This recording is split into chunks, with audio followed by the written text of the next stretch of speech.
Holy shit, I didn't mention it before, but I caught up on Nanana's Buried Treasure by watching episodes, 5, 6, and 7? And before I talk about that, whoa, what's going on with the camera here? Well, basically, Tommy Oliver reminded me that my camera that's in my phone can film up to 4K video, and that's pretty decent quality. And the main reason that I use the shitty overhead mic or camera that I use, it's actually not shitty, it's a 1080p camera, but the open broadcaster thing that I film with is shitty, and the lighting in my room is always shitty, so it just kind of looks bad. And then I found out, oh hey, I have a great camera in my phone that I can use just as easily, because the whole point of this is to make it easy. So that's why we're trying to use the phone. For now, I'm testing out the phone's audio. It might sound kind of shitty, but I might hook up a microphone for the next video or something if I can't stand the audio. But in any case, Nanana's Buried Treasure is weird. It's weird. It's weird, and not in the weird way like ping pong is weird, or like something that's really out there is weird. It's weird in the way that it's constructed, and I would go so far as to say that it's constructed poorly in terms of writing, not in terms of animation or anything like that. Basically, it's written ass backwards. It's written to be unnecessarily mysterious to the point that you can't tell what the hell's going on sometimes. What this show will do is it'll present you with a situation that's unfolding, and there's parts that will be confusing. I'll be sitting there saying, I'm not sure what that character's doing or why this is relevant,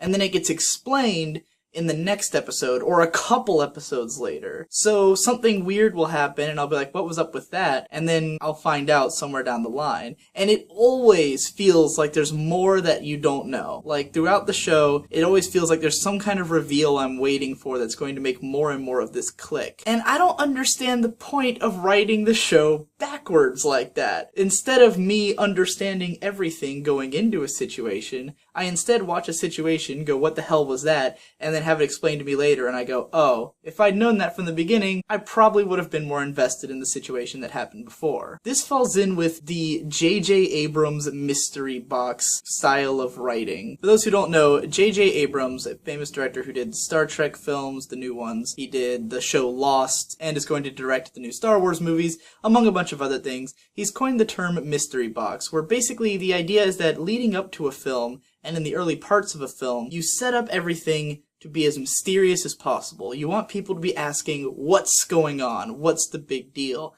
And then there'll be a big reveal at some point in the movie. But what this creates, and this happens a lot in anime, this is a persistent anime problem that I've always hated, is it creates a lot of fucking waiting around. It's you sitting there going, alright, this all has to make sense at some point, so I'm just waiting for it to make sense. And some shows are really bad about it. Anything by B-Train is awful about this. The Dot Hack series or any of their Girls with Guns shows like Noir, you'll spend 18 episodes wondering what the hell's going on, only for it all to be explained at the very end, at a point in which you no longer even care. You just want it to be over with. Nanana is not nearly that bad. There's always things happening. It's just that I don't feel as invested in the things that are happening because I'm mostly confused. During the whole episode where they show up at the hot springs, the main character for some reason seems to know how to get through the puzzle when no one else does, and it makes you suspicious of him. You go, I bet he went through this earlier, and then in the next episode you find out, yes, he did. And I didn't understand why we didn't get to know that. Why are we never let in? Why are we always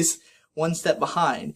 To me, it seems like a way of making the story seem smarter than it is. It's trying to make you go, oh, that's what it was. I totally missed that. But you didn't miss anything. The show just didn't tell you. There's a difference. Maybe the book is better about this. Maybe the book has more time to set up these situations in a way that leaves you really asking questions. The show feels like it's constantly jumping around between these like big tone shifts. Each episode doesn't really seem connected to the last. Episode 5 has this whole adventure where the main character goes through this part of town that's like all run down, and he meets all these new characters, and then we don't see them again for 2 episodes. They're like introduced, there seems to be something important going on, but then we don't learn anything else. Then episode 6 has this whole hot springs adventure thing that's sort of light and comedic, and then it's followed up by episode 7, which is mostly dramatic dialogue. And in episode 7, we learn this whole backstory between the main character and this girl, Yukihime, who, like, they grew up together, they were childhood friends, and they're both really mad at one another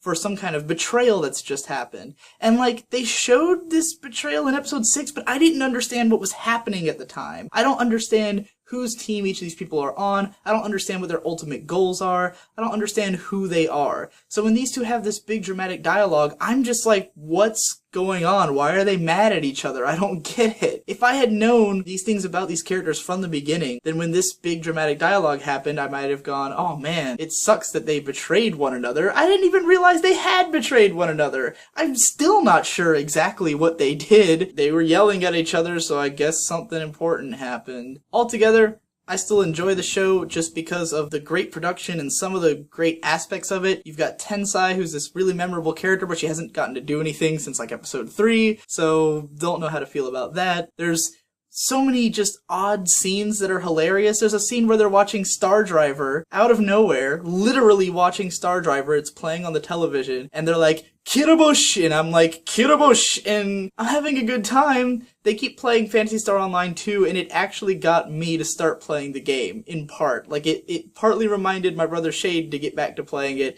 and then I finally wanted to get in on the game. So I kind of attribute it to the cross-promotion between the two, because they're advertising Nanana in Phantasy Star Online 2 in the game, and then she's always playing the game on the show, which is cool and all, but, like, I'm still confused about this show. Ultimately, at the rate it's going, I mean, it's only 11 episodes, and there's already been 7, and I'm still, like, have no idea where this show is going, or, like, what any of the major characters' real goals are. So, I have low hopes for how it's going to conclude, but every A1 Pictures show has always disappointed me, so I'm not really surprised.